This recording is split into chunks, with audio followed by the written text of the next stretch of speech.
Bueno, igual PowerPointa jartzen duten bitartean hasingo gea. Bai. Bueno, hemen ale batzu dituzue aurkeztuko dugun lehenengo diapositibanak azkenean eskubidean plana, aurkeztuko dugun plan hau laburtzen duen infografia bat da, gero hartu orain edo ondoren nahi bali madezue, bai. Deban moduan guk ere igual garrantzitsua ikusi dugu Pasaia ezagutzen ez duzurentzako lako datu bat, gero hainbat azalpen eta ematen ditugun informazio hobeto ulertzeko. Bai, Pasaia 16.000 biztanle inguruko herria da, herri bat, baino 4 barrutitan banatua dago, bai, Pasaiako badiak 4 barruti banatzen ditu, eta azkenean, momentu askotan, 4 herri txiki bezala funtzionatzen dute herritarrek, edo ala bizi dute, bai, eta horrek, udalan edo udalerrian egiteko eta, bizipen hoitan eragina daka, bai. Eskubidean plana, orain dela 15 bat urte 2008 urtean jarri zan martxan, haurtan eraben eskubideak bermatzeko plana izenarekin, gerora laburtzeko beharra ikusi genuen eta eskubidean plan bezala definitzen dugu gaur egun. 3 oinarri nagusi bai, hor logoaren bueltan ikusten dian herri hezitzailea, komunitatea, parte hartzea, azken batean gu Pasaia hezitzaile bat egiteko izateko lanean, elkarlanean diar dugu, komunitatearekin eta komunitatea egiten gabiltza, eta parte hartzea, komunitatea guztiaren parte hartzea sustatuz, bilatuz, eta guzti honen gaian, odei formatan balio hezitzaile batzuk ikusten dira bai, nolabait horre gustitzen du gure helburua, gure egiteko moduak, gure ekintza guztik bai, elkarbizitza, berdintasuna, errespetua, euskera, aniztasuna, horiek lantzea ezinbestekoa da bide guzti hontan herri hezitzaile izan nahi badugu bintzat. Orain dela 15 urte martxan jarri ginenetik helburu argi batekin bai, ongizatea, aurretan eraben ongizatea, gabarapen askea, aurrera berdintasuna eta zoriontasuna lortzeko helburuarekin hasi ginen, baina esan bezala bidea pixkanaka egiten junga eta oraindik ere egiten ari gea, bai. Komunitatea parte hartza aipatu dut, bai, azkenean horren atzean elkarlana dago, bai. Plan hau martxan jarri zen, hortan eraben eskubideak, tratu ona, hori guztia sustatzeko edo prebentzio lan bat egiteko behar batetik, eta udalak hasiera batetik argi zeukan hori udalak bakarrik oso ondo lan eginda ere ez du inoiz lortuko. Hau erronka sozialak aipatzen zituen Oskarrek, eta erronka sozial bada, eta guztion ardura da, ez? Honetan jardutea bai, orduan elkarlana eta ardura partekatuaren ideia oso garrantzitsuak izan dira gure, orain jarraian azalduko dugu, Mailenek azalduko dugun bidean sortzen jungean egitura guzti hori ulertzeko.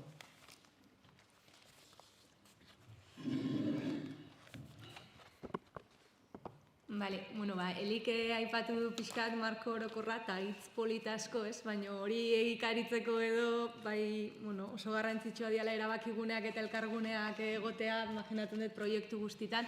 Pasaiaren kasuan oraindik eta gehiago, lehen aipatu dugun 4 barrutitako berezitasun honek, hainbat zailtasun ere sortzen ditulako, ez da? Eta, eskubidean planaren barruan, badaude 4 edo 5 arlo diferentetan elkargune desberdinak, bai?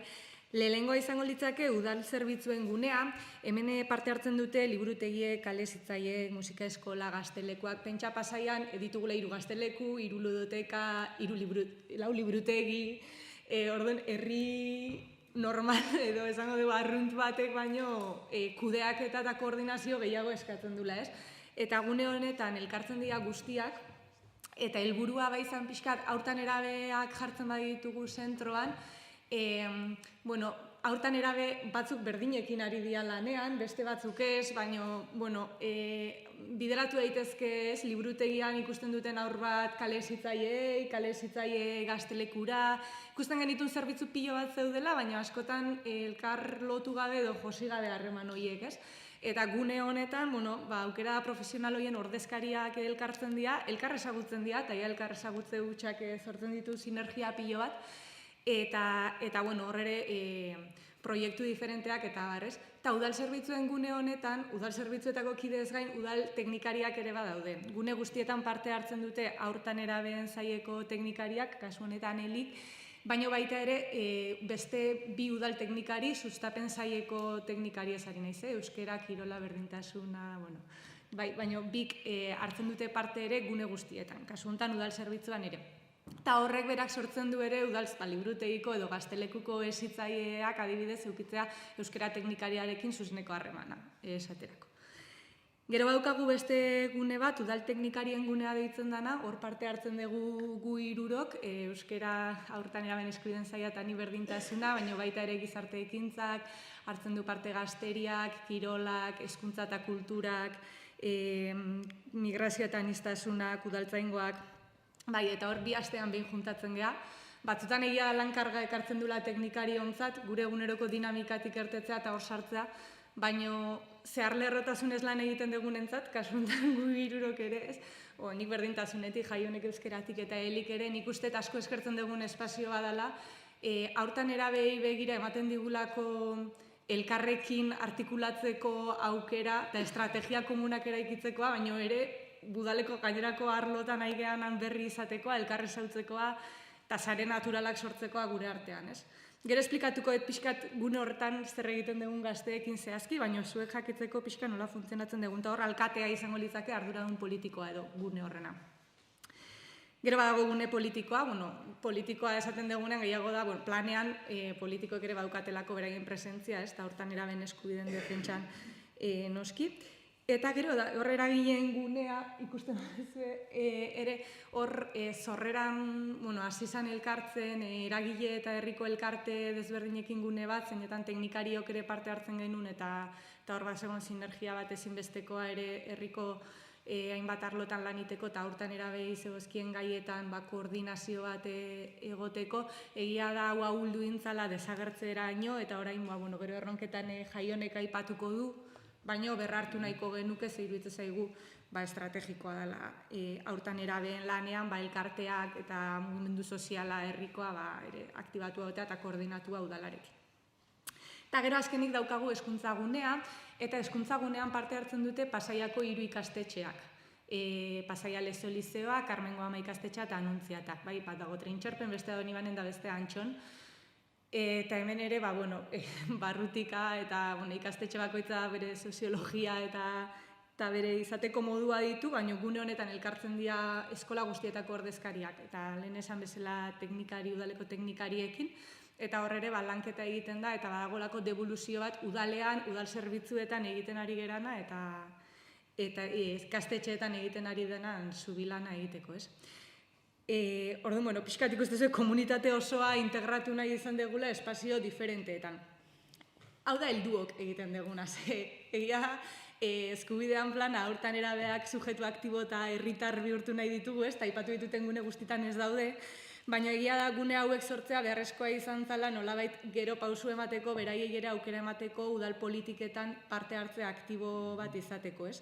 Lehen Eli komentatzen zuen bestela 15 urteko ibilbidea dauka proiektuak, orduan 15 urte hauetan sortzen jundian guneak dira, ez diagun batetik bestera sortu gune hauek, baina pixkanaka juntzian gune hauek sortzen, eta 2016 urtean azten gehaia aurrekin zuzenean, aurrak aktiboki zuzenean udal politiketan parte hartzeko planteamendu berri bat edo eraikitzen.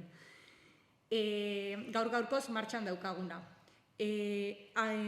Proiektu honetan hartzen dute parte Pasaiako 3 ikastetxeek, LH eta DBH, eta udal teknikaria gera pixkat hau gidatzen deguna edo dinamizatzen deguna nola bai. LH eta DBH-ko ordezkari batzuk hautatzen dira eskola bakoitzean, izan daiteke gela bat, 3. DBH-ko gela eta 5. LH, edo izan daitezke gela ezberdinetako ordezkariek osatutako taldeak, hori zentroak berak erabakitzen du normalean, eta juten gera udaleko bi teknikari eskola bakoitzera. Hau da, hilean behin parte hartze saioak egiten ditugu, nire kasuan nerabeekin eskola baten. Jun aurretik gela hortara, parte hartze saio horiek prestatzeko edo aurreko astean egiten dugu bilera bat, Bilera hortan parte hartzen dugu udal teknikariok, eskolako zuzendari edo irakasle ordezkariak eta ikasleak ere, ikasle ordezkaria, eta hiruron artean, edo hiru agente hauen artean prestatzen da hurrengo asteko gelako saioa. Zer da pixkat egiten duguna? Hasieran izaten da normalean pentsatzen jartzea zer aldatu nahi duten herrian, zer hobetu, zer egingo zenukete alkatea izango bazinate, horra ertetzen dira, ideia pilo bat batzuk egingarriak eta beste batzuk ez, eta gero pixkat hortik juten gera fintzen, proiektu bat eduki arte, zerbait egin nahi dutena, gero Elik aipatuko dizkigun adibide batzuk, eta horrela lortzen dute gero herrian egitea parke bat, edo egitea, pixka behaien iritzia jasotzea eta egikaritzea edo. Egia da baina arte oso zentrotara edo eskoletara bideratuta egondala, eta orain ari geha pixka alegin egiten zentrotik barrutira jeisteko, barrutira esaten dugu, hemen herrian, funtzionatzen dute oso barrutika, ez? Baina adibidez Karmengoan badala eskola publikoa trintxerpen dagona, ez?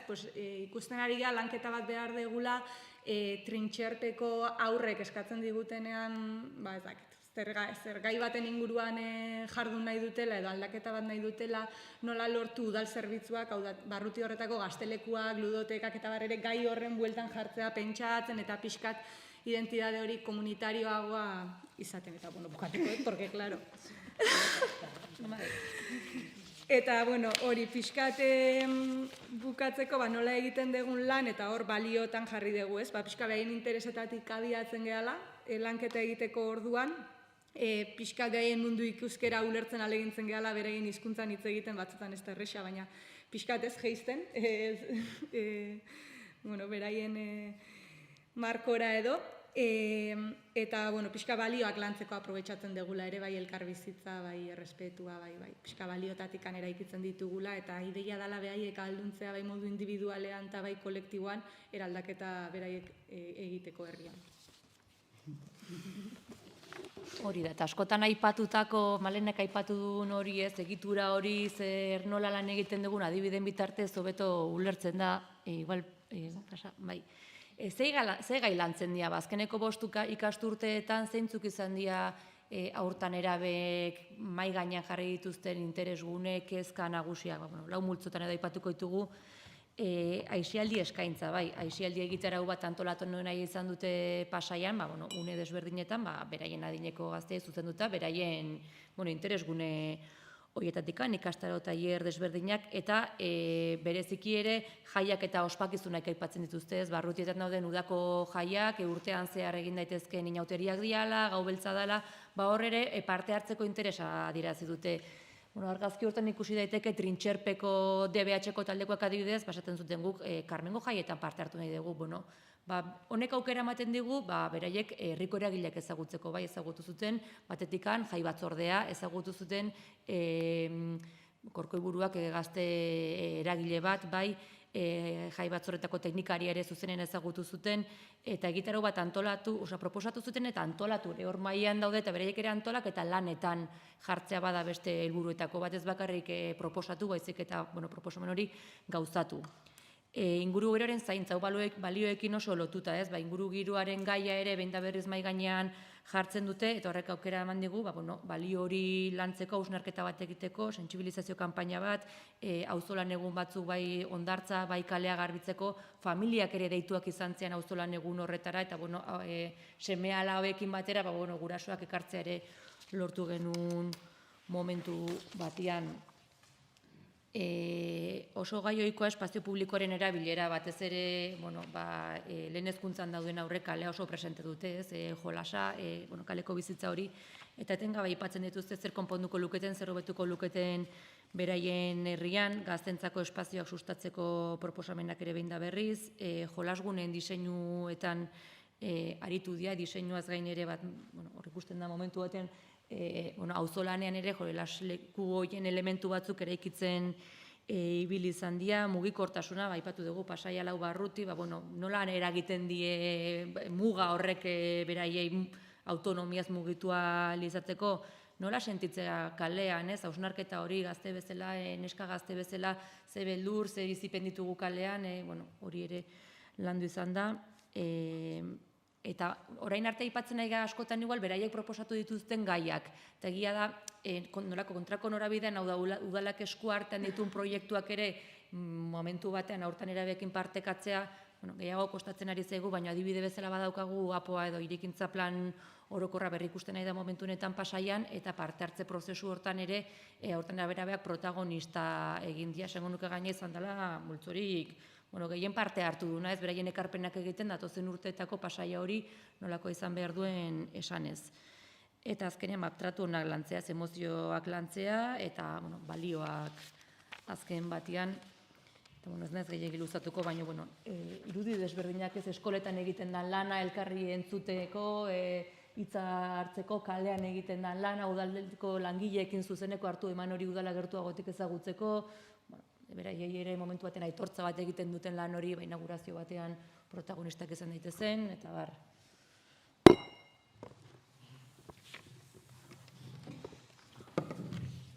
Hiru ez ditu behar. Bueno, nik askar pasako ditut onurak eta ikasgaiak, ez detelako zer berririk esango, eta erronketan jarriko dut indar gehiago. Badaukat lagun bat beti izaten dira, zu beti fijatzen zea egiteko faltadan hortan. Hementxe, Xumari, erronkak aurkeztea tokatu zait gaur ere, beraz. Bueno, zea egia ikasten eta ze onura ekartzen ari da eskubidean plan hau, ez?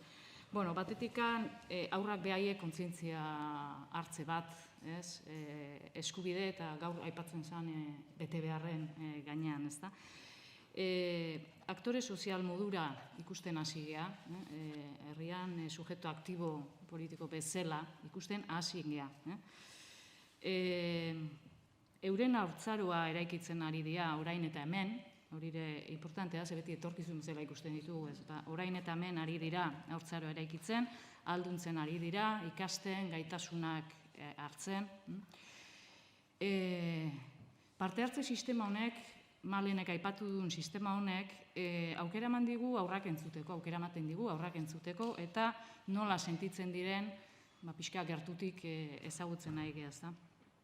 Pasaia eraldatzen ari geha, hortan erabek egiten nahi dian proposamenei esker, Pasaia hobetzen ari geha, poliki-poliki. Kultura politiko berri bat lantzen ari geha eta gobernantza modu berri batzuk praktikan jartzeko aukera eskaintzen ari zaigu.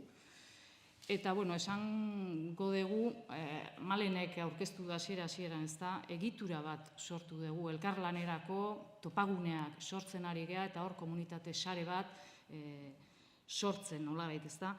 Eta, igual, garai batean, behar batetik abiatu zen, behar konkretu batetik udalak abiatu zuen proiektu bat, gaur egun herri proiektu bilakatzeko bidean da, ez? Oraindik asko falta zaigu, abiatu ingea, baina horretik egiteko dago hortan ere fijatzen gea asko, ez da. Erronkak, baditugu, hau abiatu egin deu, baina, bide luzea gelditzen zaigu oraindik, eta eskuartean ditugun 4 erronka nagusi edo aipatuko ditut. Batetikan, partaidetza sistema hau, egitura hau, elkarlanerako topaguneak, esperimentatzen jarraitu behar dugu, hori garbi ikusten dugu. Ikastetxetako partaidetza sistema honek, ikastetxe bakoitzean ari geha, baina ikastetxe desberdinetako aurrak elkarrekin eta harreman berri horiek sortzen, hor hasita geunden, pandemiak etentzigun, baina horretan lan asko daukagu oraindik. Eta gaina asko baloratzen dute beraiek. Asko gogoratzen dira, Antxon frontoian gogoratzen dut egin gendun elkarre topaketa bat, ezta, elkarrekin eta gai diferenteak lantzen nahi zian, baina eskola batzutan gai berdinak ere bai, elkartu ingenitun gaien inguruan, ezta. Askotan galdetzen diegu zertaz gogoratzen dian, da beti Antxoko frontoiarekin akordatzen dira, ezta. Eurek asko baloratzen dute, harreman berri horiek eta beste eskoletako aurrak eta zehatze, ezta. Hori da erronketako bat, harreman berri horiek eta euren arteko harreman horiek lantzea.